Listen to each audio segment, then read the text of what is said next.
Oh my Lord Jesus. Holy smokers, folks. This ain't no jokers. You got to be flipping my flapjacks. Yes, I'm copying Jeremy because it's funny. And yeah, whatever.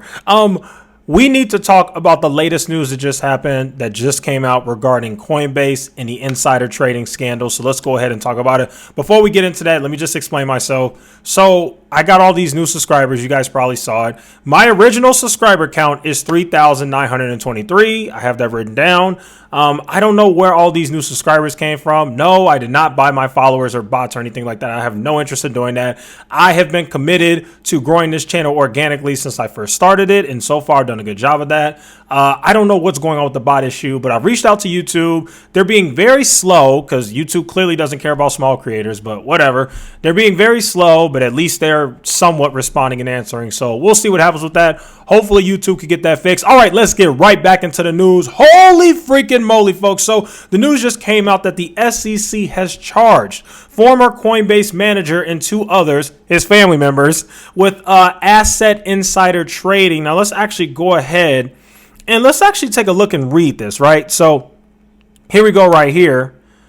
You can see right here, the SEC's complaint alleges that while employed at Coinbase, I'm going to say this guy's name wrong, so I apologize, but Izhan Wahi helped to coordinate the platform's public listing announcements that included what crypto assets or tokens will be made available for trading. According to the SEC's complaint, Coinbase treated such information as confidential and warned its employees not to trade on the basis of or tip others with that information. However, from at least June 2021 to April 2022, in breach of his duties, we're going to keep going here, Izhan reportedly tipped the timing and content of upcoming listing announcements to his brother Nikhil Wahi and his friend Samir Ramani.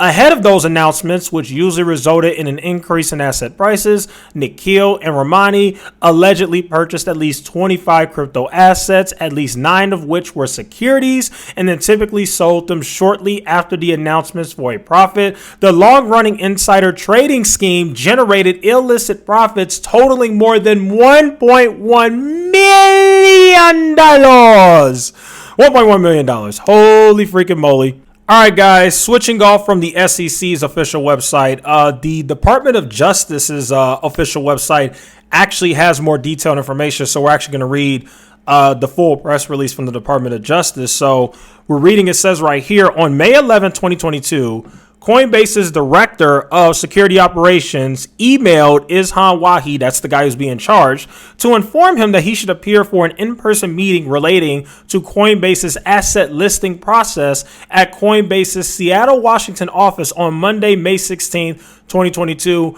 Izhan Wahi confirmed that he would attend the meeting. Scrolling down. On the evening of Sunday, May 15, 2022, Izhan Wahi purchased a one-way flight to India that was scheduled to depart the next day, shortly before Izhan Wahi was supposed to be interviewed by Coinbase. Prior to boarding the flight, Izhan Wahi falsely told Coinbase employees that he had already departed for India, which he had not. In the hours between booking the flight and his scheduled departure, Izhan Wahi called and texted Nikhil Wahi, which is his brother, and Ramani, which is his friend who is also being charged in this case, about Coinbase's investigation, and sent both of them a photograph of the messages he had received on May 11, 2022 from Coinbase's director of security operations. Prior to boarding the May 16, 2022 flight to India, Izhan Wahi was stopped by law enforcement and prevented from leaving the country. They got him. They were like, "Where you think you going, boy?" So yeah, that's very interesting. This is like a freaking movie, isn't it, guys? So moving on. Says right here, Izhan Wahi, and I know I'm saying their names wrong. I'm so sorry, but you know, it is what it is. Izhan Wahi, 32 of Seattle, Washington, is charged with 2 counts of wire fraud conspiracy and 2 counts of wire fraud, each of which carries a maximum sentence of 20 years. Nikhil Wahi, 26 of Seattle, Washington, is charged with 1 count of wire fraud conspiracy and 1 count of wire fraud, each of which carries a maximum sentence of 20 years. Samir Ramani, which is the friend, 33 of Houston, Texas, is charged with 1 count of wire fraud conspiracy and 1 count of wire fraud, each of which carries a maximum sentence of 20 years. 20 years in prison. Ooh-wee. So yeah, that's the story right there, guys. Now, what's crazy is this isn't even the bombshell news. Actually, the bombshell news is the fact that the SEC has declared that at least 9 assets on Coinbase out of 25 that the guy was selling or whatever are officially securities. That's literally what they're saying. They are alleging insider trading on 9 out of the 25 tokens that the guy traded or insider traded. All these coins I've never even heard of. AMP, RLY, DDX, XYO, RGT, LCX, POWR, DFX, KROM. And the complaint actually goes into detail about why each is a security, which I'm not going to read right now.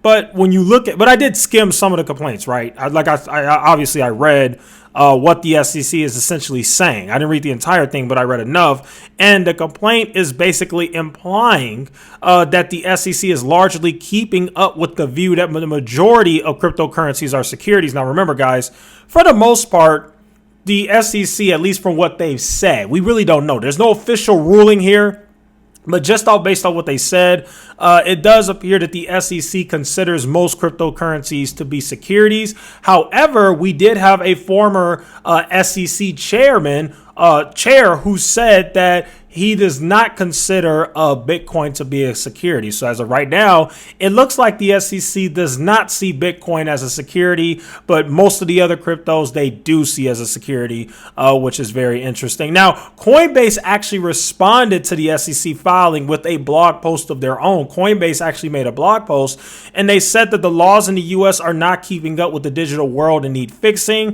Coinbase, and I quote, "Crypto assets that are securities need an updated rule book to help guide safe and efficient practices. Crypto assets that are not securities need the certainty of being outside those rules. Anything short of that will have the effect of entrenching incumbent technologies at the expense of innovation and ultimately consumers." This is what Coinbase said. Now, the last thing I want to say is Coinbase did submit a petition to the SEC that they basically say should develop rules for what it describes as digital asset securities. Who knows how that petition will do? The last thing I do want to talk about as well, guys, is good old fellow friend of mine, Jungle Inc., who all you should follow. He's one of the best crypto YouTubers out there, in my opinion. I watch him all the time. Jungle actually says that he thinks that Coinbase itself could actually be next. So Jungle is basically saying, he said this in a tweet, he thinks that the SEC essentially is actually going to is essentially going to go after Coinbase. And I'm here to tell you guys right now, if that happens, that is going to be really, really bad for the crypto market and crypto in general. That's not going to be good at all. But anyway, there you guys have it. That's your news for today. There's your video. So there you guys have it. That'll go ahead and conclude today's video. Thank you guys so much for watching. Feel free to like, share, and subscribe. And I will see you guys in the next one.